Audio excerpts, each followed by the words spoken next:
ఒక గ్రామంలో ఆరవ్ అనే బాలుడు జీవిస్తూ ఉండేవాడు. ఆరవ్కి చదువు పట్ల అపారమైన ఆసక్తి, ఇంజనీర్ కావాలన్న కలలతో పాఠశాలకు పరిగెత్తేవాడు. సంవత్సరాలు గడిచాయి. ఒకరోజు ఆరవ్ నగరానికి చేరాడు. కలలకు రెక్కలొచ్చినట్లే అనిపించింది. కానీ వాటితో పాటే సమస్యలు, ఒత్తిడులు కూడా వచ్చాయి.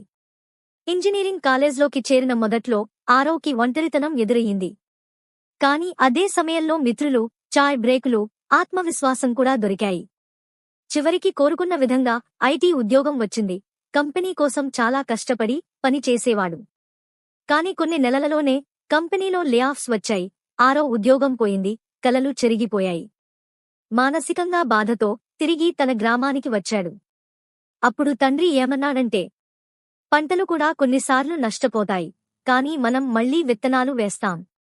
అప్పటినుండి ఆరవ్ ఒక చిన్న అగ్రి టెక్ కంపెనీ ప్రారంభించాడు. రైతులకు టెక్నాలజీ అందించడమే లక్ష్యం. చాలామందికి ప్రయోజనం కలిగింది. అవార్డులు వచ్చాయి.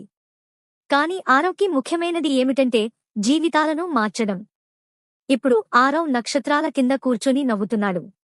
జీవితం గురించి తెలుసుకున్నాడు.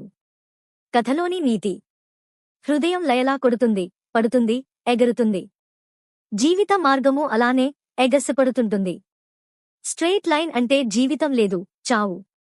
అలానే సవాళ్లు లేని జీవితం జీవితం కాదు. వీడియో చూసినందుకు ధన్యవాదాలు. మరిన్ని వీడియోల కోసం దయచేసి మా ఛానల్ను సబ్స్క్రైబ్ చేయండి.